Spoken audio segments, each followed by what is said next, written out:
খুব মজার একটা নাস্তা আর ঘরে থাকা কিছু সহজ উপকরণ দিয়ে বানানো যাবে। ১ কাপ আটা, ঘরে থাকা সবজি দিয়ে কিন্তু এই নাস্তাটা বানিয়েছি। চাইলে একসাথে বেশি করে বানিয়ে রমজান মাসের জন্য সংরক্ষণ করে রাখতে পারেন। আর ইফতারের আগে শুধু ভেজে নিলেই হয়ে যাবে। নাস্তাটা বানানোর জন্য এখানে ১ কাপ আটা নিয়েছি। 1/4 টিস্পুন লবণ দিয়ে একটু মিশিয়ে নিব। তারপরে এখানে দিয়ে দিচ্ছি পানি। এই তো পানি দিয়ে ভালো করে মিশিয়ে নিয়েছি।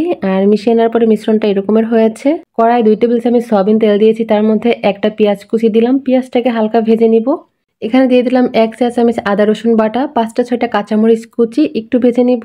দিয়ে দিলাম স্বাদমতো লবণ, 1/4 টিস্পুন ধনিয়ার গুঁড়া, 1/2 চামচ জিরার গুঁড়া, 1 চিমটি পরিমাণ গরম মশলা, 1/2 চামচ শুকনো মরিচের গুঁড়া, 1/2 চামচ চিলি ফ্লেক্স, 1/4 টিস্পুন হলুদের গুঁড়া। সবকিছু একসঙ্গে ভালো করে নেড়েচেড়ে একটু মিশিয়ে নিব। তারপর এখানে দিয়ে দিচ্ছি সবজি, গাজর কুচি 1 কাপ, আলু কুচি 1/2 কাপ, সিম কুচি 1/2 কাপ। সবকিছু নেড়েচেড়ে ভালো করে মিশিয়ে নিব আর এটাকে ভেজে নিব।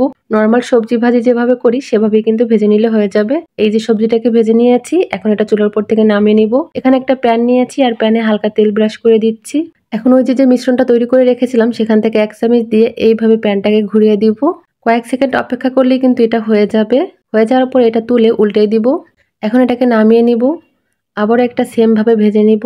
এগুলো উল্টাই দেওয়ার দরকার নেই, এমনিই কিন্তু এইভাবেও কিন্তু নামিয়ে নিলে হয়ে যাবে। একটা শীট নিয়েছি, তার উপর পরিমাণ মতো সবজি দিয়ে দিলাম। আর ওই যে আটার মিশ্রণ তৈরি করে রেখেছিলাম সেখান থেকে একটু রেখে দিয়েছিলাম, সেটাই আঠার কাজ করবে। এখন চারপাশ দিয়ে এইভাবে ভাঁজ করে রোলের মতো পেঁচিয়ে নিলে কিন্তু নাস্তা রেডি। চাইলে এখন এগুলো ফ্রোজেন করতে পারেন। 1 ঘন্টার জন্য ডিপ ফ্রিজে এভাবে ছড়ানো অবস্থায় রেখে দিবেন। তারপরে এয়ারটাইট বক্সে সংরক্ষণ করে রাখতে পারবেন 1 মাস পর্যন্ত। আজকে ভেজে শেয়ার করছি। প্যানে কিছুটা তেল ভালো করে গরম করে নিয়েছি আর একটা একটা করে রোল দিয়ে দিলাম। এরপরে চুলার আঁচ মিডিয়ামে রেখে উল্টে পাল্টে ভেজে নিতে হবে।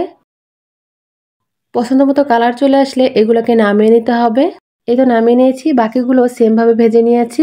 এই রোলগুলো খেতে এতটা মজার হয় আর খুবই মুচমুচে হয়, দেখেই বুঝতে পারছেন। রেসিপি ভালো লাগলে রোজার আগে একবার তৈরি করে রাখতে পারেন। ইফতারের আগে শুধু ভেজে নিলেই হয়ে যাবে।